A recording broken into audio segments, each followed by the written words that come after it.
बिस्मिल्लाहिर्रहमानिर्रहीम। अस्सलाम वालेकुम। मैं शजीउल्लाह फिरासत। आप देख रहे हैं नेशनल और इंटरनेशनल न्यूज पर मुश्तमिल 4 टीवी का खुसूसी खबरनामा। दुनिया भर से यानी खबरें आपकी नजर से। सबसे पहले हेडलाइंस। सीरिया और इराक में अगले हफ्ते तक आईएस को 100% शिकस्त दे दी जाएगी, डोनाल्ड ट्रंप ने किया दावा।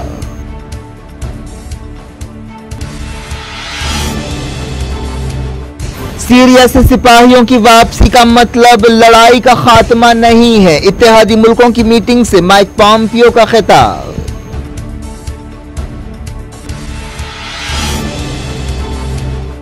अमेरिका ने सिक्योरिटी काउंसिल में इसराइल के खिलाफ करारदाद रुकवा दी।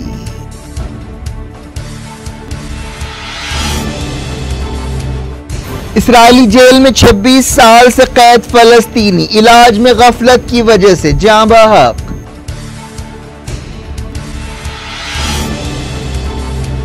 वेनेजुएला में बैरूनी फौजें दाखिल नहीं होंगी, यूएन चीफ को उम्मीद, कहा बैरूनी दखल अंदाजी के दिन खत्म हो गए।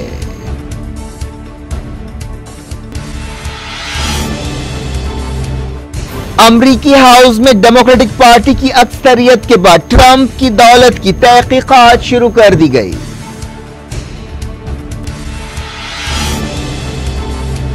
हुकूमत बनाने पर 3 तलाक बिल खत्म कर देंगे, कांग्रेस लीडर सुष्मिता देव का खिताब। बीजेपी ने कहा अक़लियतों की खुशामद है।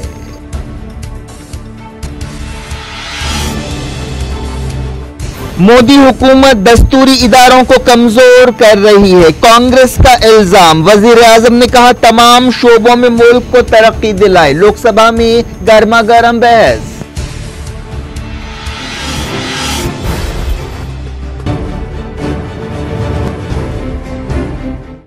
हेडलाइंस आपने देखी, अब खबरों की तफसील की तरफ आपको ले चलते हैं। अमेरिकी सदर डोनाल्ड ट्रंप ने दावा किया कि इराक और सीरिया में अगले हफ्ते तक आईएसआईएस को 100% शिकस्त दे दी जाएगी। उन्होंने कहा कि उनकी हुकूमत ने दहशतगर्द तंजीम की शैतानी आइडियोलॉजी का मुकाबला करने के लिए एक नया अप्रोच इख्तियार किया है। आईएसआईएस फिलहाल इराक और सीरिया में तकरीबन 1% इलाके पर ही असर रखती है, लेकिन अफगानिस्तान, इराक, सिनाई और वेस्ट अफ्रीका में उसके असर वाले इलाके बढ़ रहे हैं। ट्रंप ने दावा किया कि आईएसआईएस को कमजोर किया गया है। अमेरिका और उसके इत्तेहादियों ने, जिनमें सीरियन डेमोक्रेटिक फोर्स भी शामिल है, सीरिया और इराक में आईएसआईएस के कंट्रोल वाले कई इलाकों को छुड़ाया है। ट्रंप ने कहा कि उनकी हुकूमत के नए अप्रोच के मुताबिक मैदान में सरगर्म अमेरिकी कमांडर्स और पार्टनर्स को कई इख्तियारात दिए गए हैं। उन्होंने कहा कि पिछले 2 बरसों में अमेरिका और इत्तेहादियों ने 20,000 स्क्वायर किलोमीटर से ज्यादा के इलाके को दोबारा हासिल किया है। उन्होंने कहा कि आईएसआईएस के 100 से ज्यादा अहम ओहदेदारों का सफाया कर दिया गया और हजारों आईएसआईएस फाइटर जा चुके हैं। उन्होंने आईएसआईएस के खिलाफ बनाए गए इत्तेहाद की मीटिंग के मौके पर यह बातें कही।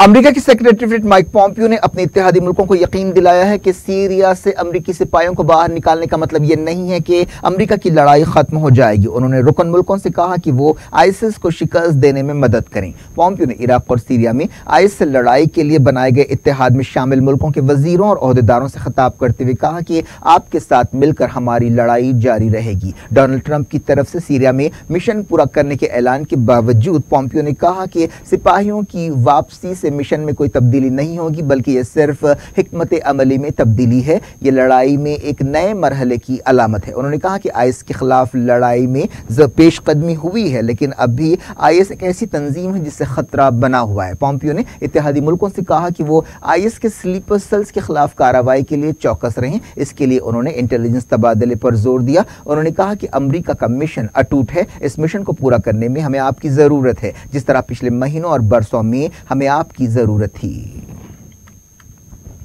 इराक के वजीर ख़ारजा मोहम्मद अल हकीम ने इस मौके पर खिताब करते हुए रुकन मुल्कों से कहा कि इराक में आईएस के स्लीपर सेल्स को बेनकाब करने में मदद की जाए। कुछ दिन पहले अमेरिकी सदर डोनाल्ड ट्रंप ने कहा था कि इराक में अमेरिकी फौजों की मौजूदगी जरूरी है ताकि ईरान पर नजर रखी जाए, लेकिन इराकी लीडर्स ने कहा कि ट्रंप का यह बयान उनके लिए नाकाबिल कबूल है। एक दिन पहले इराक के एक अहम शिया आलिम आयतुल्लाह सिस्तानी ने भी ट्रंप के इस बयान की मुखालफत की थी। उन्होंने कहा था कि इराक ईरान के खिलाफ सरगर्मियों के लिए अपनी सरजमीन के इस्तेमाल की इजाजत नहीं दे सकता। आईएस के खिलाफ यह इत्तेहाद 2014 में बनाया गया था, जिसमें तकरीबन 80 मुल्क शामिल थे।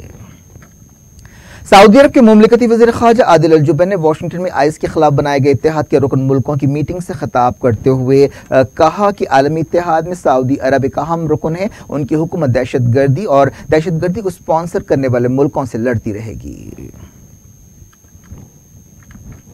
इराक की वॉलंटियर फोर्स हर्षद शाबी ने कहा है कि उसने सीरिया के एक सरहदी इलाके में आईएस मिलिटेंट्स को निशाना बनाया है। इराक की सरकारी टेलीविजन ने हर्षद शाबी के हवाले से बताया कि बागोस गांव में 50 मिसाइल्स दागे गए। सीरिया के हालात पर नजर रखने वाली एक तंजीम ने भी इस इलाके में शलबारी की तस्दीक की, लेकिन मरने वालों के बारे में कोई तफसील नहीं बताई गई। आईएसआईएस ने इस इलाके में 4 शंबे को हर्षद शाबी के ड्रोन को मार गिराने का दावा किया था।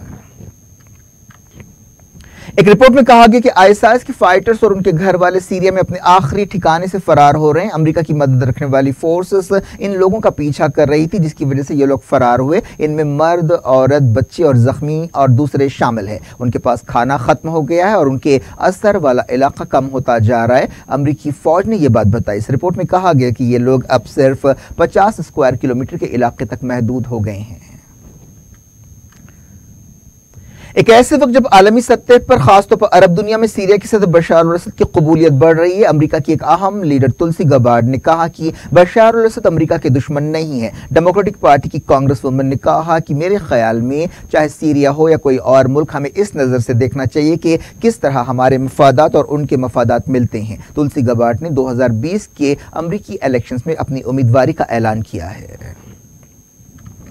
ईरान के सदर हसन रूहानी ने मिडल ईस्ट के इलाके को न्यूक्लियर हथियारों और दूसरे खतरनाक हथियारों से पाक बनाने की अपील को दोहराया है। रूहानी ने कहा कि हम पिछले 40 साल से इस नारे को दोहरा रहे हैं। रूहानी ने तेहरान में गैर मुल्की सफीरों और अहम शख्सियतों से खिताब करते हुए ये बात कही। यह तकरीब ईरान के इस्लामी इनकलाब की 40वीं सालगिरह की मुनासिबत से हुई। उन्होंने कहा कि ईरानी कौम ने कभी भी खतरनाक हथियार बनाने का इरादा नहीं किया। उन्होंने कहा कि ईरान ने 2015 की न्यूक्लियर डील की तमाम शर्तों पर अमल किया है। उन्होंने इस समझौते से बाहर निकलने के अमरीकी फैसले पर तनकीद की। हिजबुल्लाह चीफ हसन नसरुल्लाह ने इस्लामी इनकलाब के बाद ईरान की तरक्की की तारीफ की है। लेबनान के दारुल बेरूत से टेलीविजन पर खिताब करते हुए नसरुल्लाह ने कहा कि शाह के दौर में ईरान में अमेरिका का बहुत असर था। ईरान इसराइल का करीबी दोस्त था। यह सूरत हाल उस वक्त तक थी जब तक एक हौसलामंद शख्स इमाम खुमैनी कुम से बाहर निकले और पहलवी डिक्टेटरशिप के खिलाफ उठ खड़े हुए और कई बरसों तक जद्दोजहद की। ईरान के एक अहम फौजी कमांडर ने कहा कि दुश्मन की धमकियां, मिसाइल प्रोग्राम और इलाकाई मफादात के बारे में ईरान को दबा नहीं सकती। ईरान की फौजों के चीफ मेजर जनरल मोहम्मद बाकरी ने तेहरान में एक फौजी तकरीब से खिताब करते हुए ये बात कही। इस तकरीब में कई बैरूनी सफीरों और फौजी अताशियों ने हिस्सा लिया, जिसमें ईरानी फौज के कारनामों को पेश किया गया। मीडिया की एक रिपोर्ट में कहा गया कि ईरान ने अमेरिकी तनकीदों के बावजूद एक और सैटेलाइट खला में भेजने की कोशिश की। बताया गया कि ये ईरान की ऐसी दूसरी कोशिश है। ईरान की तरफ से फौरी तौर पर इस बारे में कुछ नहीं कहा गया। बाद सैटेलाइट तस्वीरों की मदद से दावा किया गया कि ईरान ने सैटेलाइट को छोड़ा है, लेकिन ये बात नहीं कही गई कि क्या यह सैटेलाइट मदार में पहुंचा। इससे पहले ईरान का एक ऐसा तजुर्बा कुछ दिन पहले नाकाम हुआ था। अमरीकी कांग्रेस के अहम रुकन ने यमन जंग के लिए सऊदी अरब और यूएई को हथियार बेचने पर सवाल उठाए हैं। हाउस के कमेटी के चेयरमैन एलेट एंजल ने कहा कि उन्हें इन खबरों से बड़ी फिक्र हो रही है कि गैर कानूनी तौर पर हथियार पहुंचाए जा रहे हैं। हाल ही में CNN की एक रिपोर्ट में कहा गया था कि सऊदी अरब और उसके इत्तेहादियों ने अल-कायदा और दूसरी दहशतगर्द तंजीमों को हथियार पहुंचाए हैं जो अमरीका में बने थे। लीबिया की आलमी सतह पर तस्लीम की जाने वाली हुकूमत ने मुल्क के एक मजबूत फौजी लीडर खलीफा हफ्तार पर नस्लकुशी का इल्जाम लगाया है। जब से 2011 में मगरबी मुल्कों और बाज़ अरब मुल्कों ने मुअम्मर कज़्ज़ाफ़ी को हटाया है, लीबिया में कोई मरकजी हुकूमत नहीं है और अलग अलग इलाकों पर अलग अलग ताकतों का कंट्रोल है। बुनियादी तौर पर 2 बड़े ग्रुप्स हैं, एक का लीबिया के मशरक में और दूसरा मगरब में कंट्रोल रखता है और दोनों को अलग अलग छोटे ग्रुपों की तायद हासिल है। अमेरिका ने यूनाइटेड नेशंस की सिक्योरिटी काउंसिल में करारदाद के मुसव्वदे को रुकवा दिया है, जिसमें अल खलील या हिब्रॉन शहर में फलस्तीनियों की हिफाजत के लिए काम करने वाले एक ग्रुप को बाहर करने पर इसराइल की मजम्मत की गई थी। कुवैत और इंडोनेशिया ने यह करारदाद पेश की। अमरीकी सफारतकारों ने बताया कि वाशिंगटन का मानना है कि सिक्योरिटी काउंसिल का यह बयान नामुनासिब होगा। इस करारदाद में मगरबी किनारे के शहर हिब्रॉन या अल खलील में यूनाइटेड नेशंस के मिशन को खत्म करने के इसराइल के फैसले पर अफसोस का इजहार किया गया था। वजीर आजम बेंजामिन नेतन्याहू ने पिछले हफ्ते इस मिशन की मियाद बढ़ाने से इनकार कर दिया था और इल्जाम लगाया था कि यह मिशन इसराइल के खिलाफ सरगर्मियां अंजाम दे रहा है। इस्राएली जेलों में मुसलसल 26 साल से कैद रहने वाले एक फलस्तीनी की मौत हो गई है। उनके इंतकाल के लिए इस्राएली जेलों के गैर इंसानी हालात और इलाज में इस्राएली ओहदेदारों की मुजरिमाना गफलत को जिम्मेदार ठहराया गया। फलस्तीन इंफॉर्मेशन सेंटर ने बताया कि गजा के रहने वाले फारिस बारूद को जेल में टॉर्चर किया जाता था। तबीयत खराब होने पर उन्हें हॉस्पिटल ले जाया गया, जहां उनका इंतकाल हो गया। उनके इंतकाल पर फलस्तीनियों में गम और गुस्से की लहर दौड़ गई। इस्लामी जिहाद और हमास ने फारिस बारूद की शहादत को इसराइल का जंगी जुर्म और गैर कानूनी कत्ल करार दिया। अफगानिस्तान के बारे में मॉस्को में होने वाली कॉन्फ्रेंस खत्म हो गई है। इस कॉन्फ्रेंस में तालिबान के नुमाइंदों और मुख्तलिफ सियासी जमातों के लीडर्स ने हिस्सा लिया, जिनमें साबिक सदर हामिद करजई भी शामिल है। पता चला है कि इस कॉन्फ्रेंस के दौरान अमरीकी फौजों की वापसी के बारे में कोई प्रोग्राम तय नहीं किया गया। दुनिया भर से वक्त गया छोटे से ब्रेक का। ब्रेक के बाद कुछ और खबरों के साथ आपकी खिदमत में दोबारा हाजिर होंगे। उम्मीद है ब्रेक के उस पार भी हमारा आपका राब्ता बना रहेगा।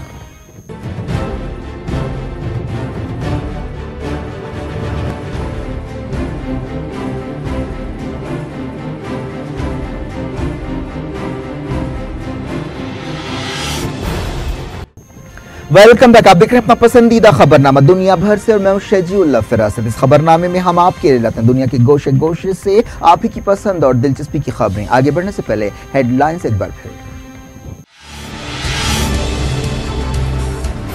सीरिया और इराक में अगले हफ्ते तक आईएस को 100% शिकस्त दे दी जाएगी, डोनाल्ड ट्रंप ने किया दावा।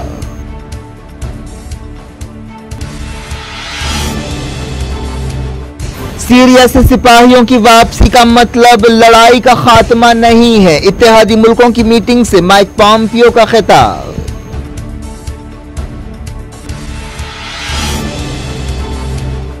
अमेरिका ने सिक्योरिटी काउंसिल में इस्राएल के खिलाफ करारदाद रुकवा दी।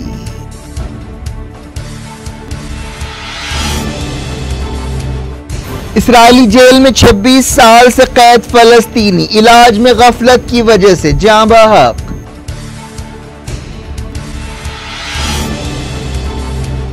वेनेजुएला में बैरूनी फौजें दाखिल नहीं होंगी, यूएन चीफ को उम्मीद, कहा बैरूनी दखलंदाजी के दिन खत्म हो गए।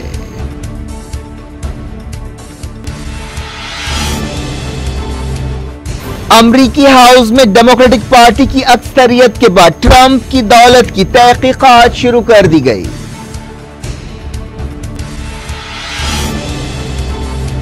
हुकूमत बनाने पर 3 तलाक बिल खत्म कर देंगे, कांग्रेस लीडर सुष्मिता देव का खिताब। बीजेपी ने कहा अक़लियतों की खुशामद है।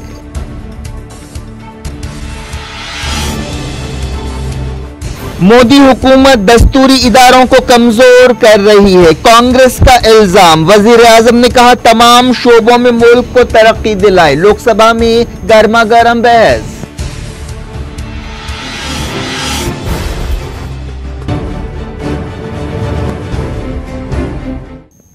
डायरेक्ट इंटरनेशनल न्यूज के सिलसिले को शुरुआत करते हैं वेनेजुएला से। UN secretary general Antonio Guterres ने कहा कि लैटिन अमेरिका में गैर मुल्की दखलंदाजी के दिन काफी पहले खत्म हो गए हैं। उन्होंने उम्मीद जाहिर की कि बैरूनी फौजें वेनेजुएला में दाखिल नहीं होंगी। अमेरिकी सदर डोनाल्ड ट्रंप ने कई बार साउथ अमेरिका के इस मुल्क के खिलाफ कार्रवाई करने की धमकी दी है। यूएन चीफ ने वॉइस ऑफ अमेरिका से बातचीत करते हुए ये बात कही। उन्होंने कहा कि हम हर तरह के खून खराबे की मुखालफत करते हैं, इससे कोई फायदा नहीं होगा। वेनेजुएला में पिछले 2 हफ्तों से सियासी गैर यकीनी पाई जाती है। अपोजिशन ने सदर निकोलास मदुरो के खिलाफ मुजाहरे शुरू किए हैं और उन्हें मुल्क की खराब मईशत, बिजली के बहरान और बुनियादी चीज़ों की किल्लत के लिए जिम्मेदार ठहराया है और उनसे इस्तीफे का मुतालबा किया है। साउथ अमेरिका के मुल्क में 23 जनवरी को यह बहरान उस वक्त और गहरा हो गया जब अपोजिशन लीडर जुआन गैडो ने अपने आप को सदर करार दे दिया और अमेरिका और इसके इत्तेहादी मुल्कों ने फौरी उन्हें अबूरी सदर की हैसियत से कबूल कर लिया। अपोजिशन ने मदुरो पर इलेक्शन में धांधलियों के इल्जाम लगाए, लेकिन मदुरो इन इल्जामात को गलत बताते हैं। उन्होंने नए इलेक्शंस कराने से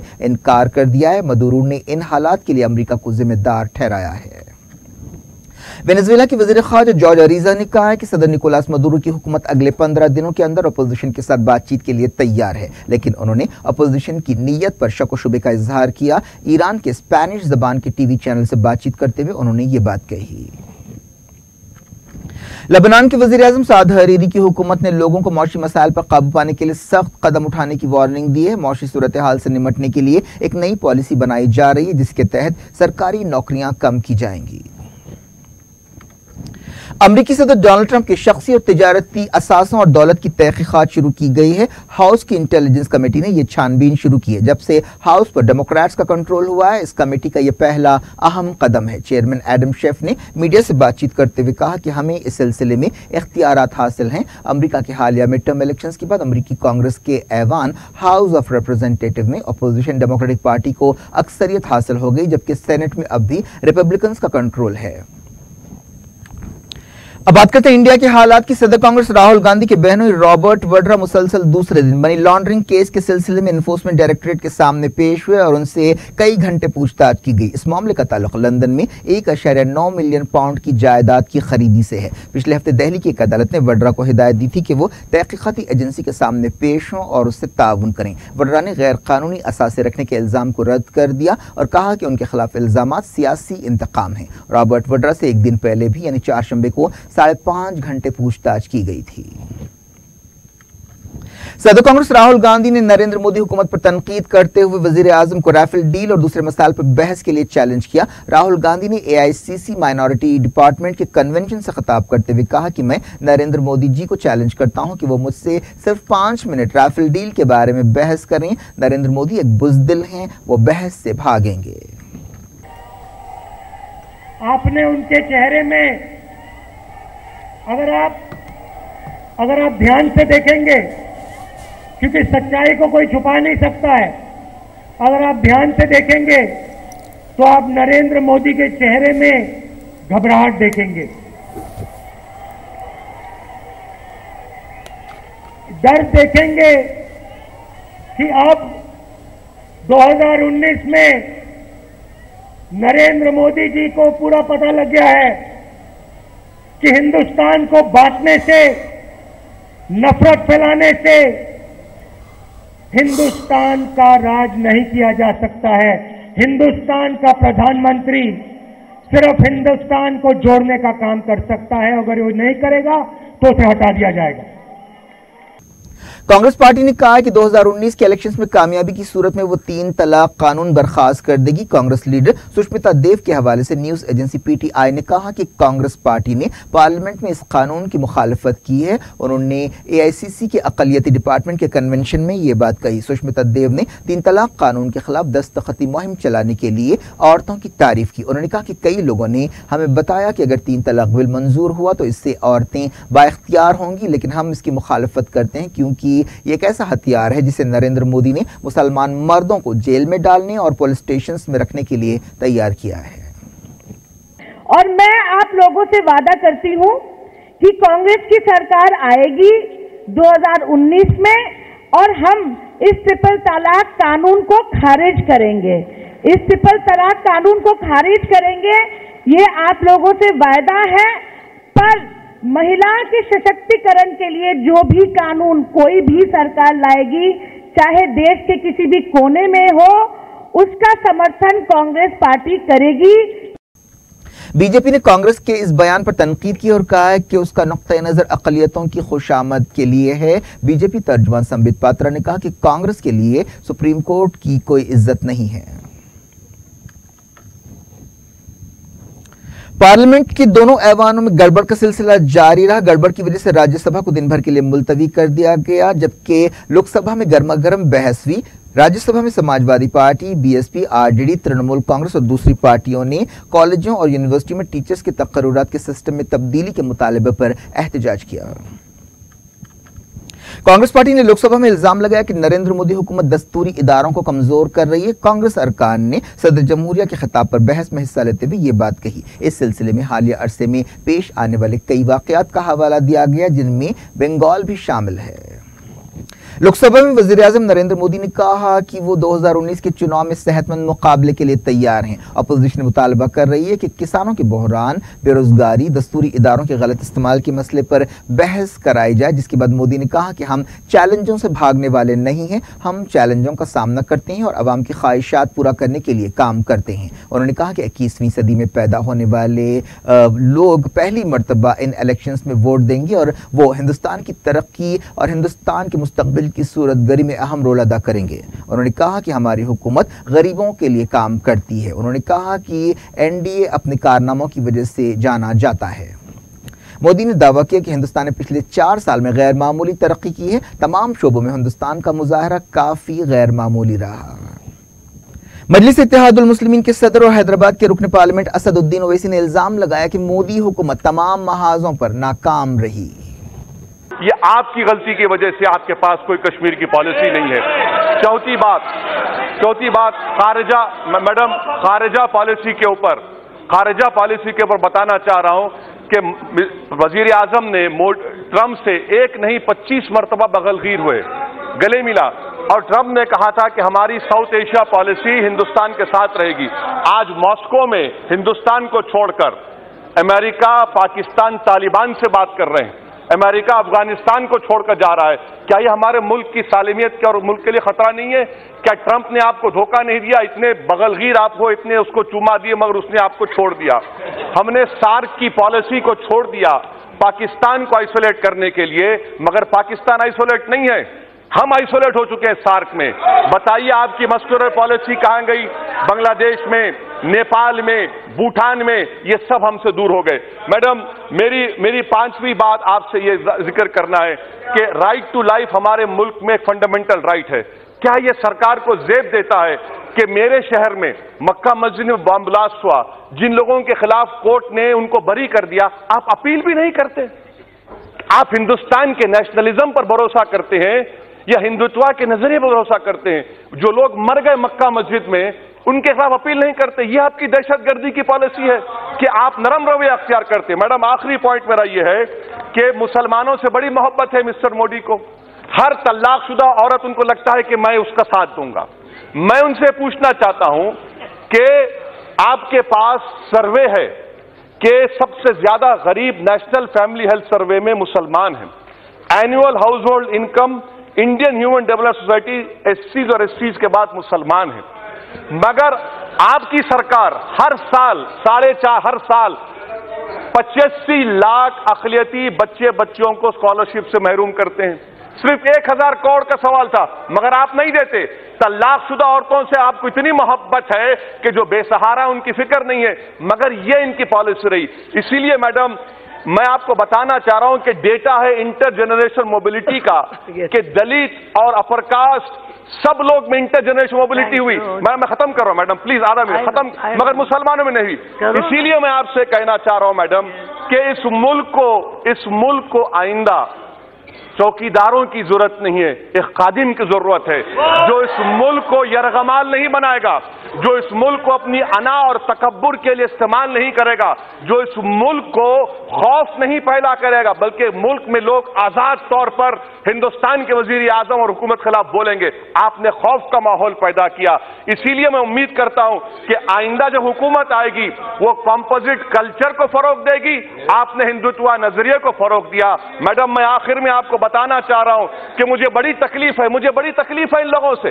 मैं आपसे शिकायत कर रहा हूं कि पंडित दीनदयाल उपाध्याय को उनकी चंद्रचूड़ कमीशन की रिपोर्ट लाइब्रेरी में उठाकर पढ़िए। चंद्रचूड़ कमीशन की रिपोर्ट ने जिस पर परजुरी का इल्जाम लगाया, आपने उसको भारत रत्न दिया। यह आपकी मोहब्बत है पंडित दीनदयाल उपाध्याय से मैडम, इसीलिए मैं इसकी मुखालिफत करता हूं। और भारत रत्न मैडम सिर्फ अपर कास्ट और ब्राह्मणों का एक्सक्लूसिव क्लब बना हुआ है। Thank you madam. Thank you. पता चला कि ममता बनर्जी के धरने में हिस्सा लेने वाले पुलिस ओहदेदारों से मेडल्स वापस लेने पर गौर किया जा रहा है। मरकजी वजारत दाखिला ने बंगाल हुकूमत से कहा था कि वो कोलकाता धरने में हिस्सा लेने वाले 5 पुलिस ऑफिसर्स के खिलाफ कार्रवाई करे। एक रिपोर्ट में कहा गया कि मरकजी हुकूमत इन ऑफिसर्स के मेडल्स वापस लेने पर गौर कर रही है। घरों और गाड़ियों के लोन सस्ते हो जाएंगे क्योंकि आरबीआई या रिजर्व बैंक ऑफ इंडिया ने अपनी शरहों में कमी की है। रिजर्व बैंक ऑफ इंडिया ने अपनी 3 महीनों की पॉलिसी जारी की, जिसके मुताबिक रेपो रेट 0.25% कम किया गया। क्या कुछ हो रहा है आपकी दुनिया में? आखिर में हेडलाइंस दुनिया भर से एक बार फिर देखते हैं। सीरिया और इराक में अगले हफ्ते तक आईएस को 100% शिकस्त दे दी जाएगी, डोनाल्ड ट्रंप ने किया दावा।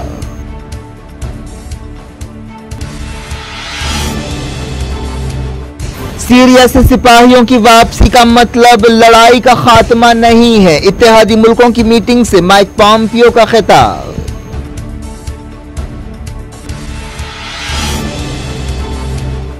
अमेरिका ने सिक्योरिटी काउंसिल में इसराइल के खिलाफ करारदाद रुकवा दी।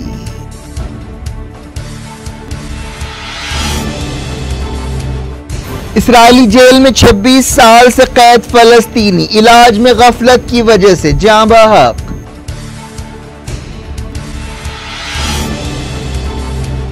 वेनेजुएला में बैरूनी फौजें दाखिल नहीं होंगी, यूएन चीफ को उम्मीद, कहा बैरूनी दखल अंदाजी के दिन खत्म हो गए।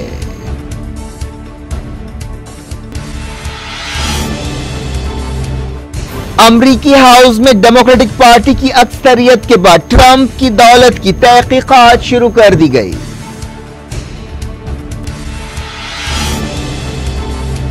हुकूमत बनाने पर 3 तलाक बिल खत्म कर देंगे, कांग्रेस लीडर सुष्मिता देव का खिताब। बीजेपी ने कहा अक़लियतों की खुशामद है।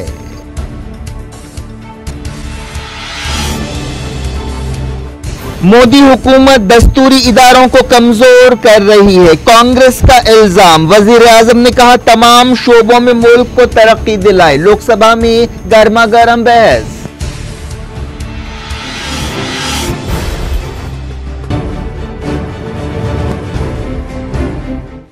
ये थी आज की खबरें। अब शजीउल अफरासत को दें इजाजत और अपना बेहद बेहद ख्याल रखें। अल्लाह हाफ़िज़।